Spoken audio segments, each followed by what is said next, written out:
So I have just finished I Who Have Never Known Men by Jacqueline Harpman. This was a strange one. This might be one of the strangest books in recent memory that I have read. It was so morbid, so depressing, and yet I liked it quite a bit.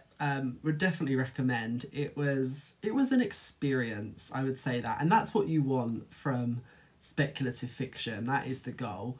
You don't necessarily want people to enjoy it. Like, I can't say I enjoyed this. This was like a depth of sadness. It was intense.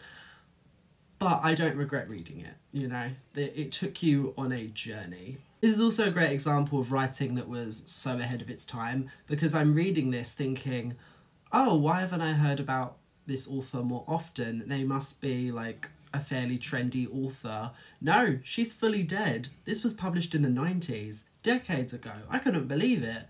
This is giving like modern day alt fiction. Like, it's giving Atessa Moshfegh, it's giving Sayaka Murata, like it's giving weird girly book. And I love that, but it's just so funny to me that this was written like before I was alive, like 90s. Like, wow, really just predicted this whole subgenre of reading, and I love that.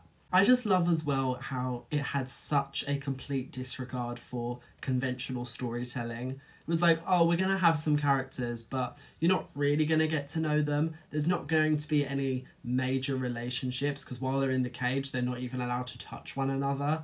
Like, it was fully just, this is the story. Do with it what you will. We're going to follow these women as they casually die off.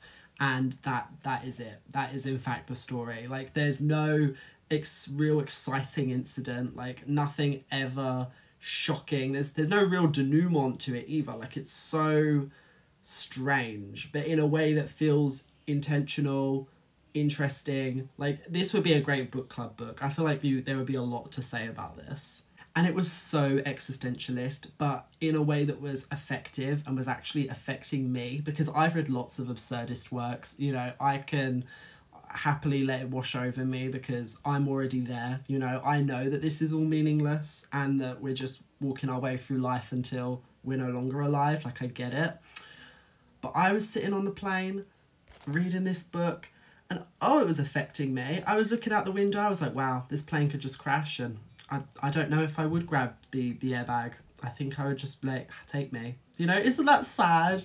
Like, the book was affecting me. I was like, damn, I am overcome. Like, you're really getting to me, and I appreciate you for doing it, because it's not often these days that a book can actually make me feel something that deeply. I was like, this, yes, I'm here for this. I don't know how she did it. It perfectly walked the tightrope of being a stripped back story that also felt fresh. It didn't feel basic. It wasn't like, oh, you've taken away too much and now I have nothing to hold on to.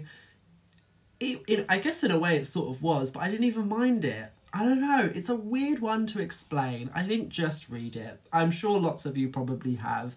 If you haven't, give it a go. It's a short read. It's a great read. I liked it a lot.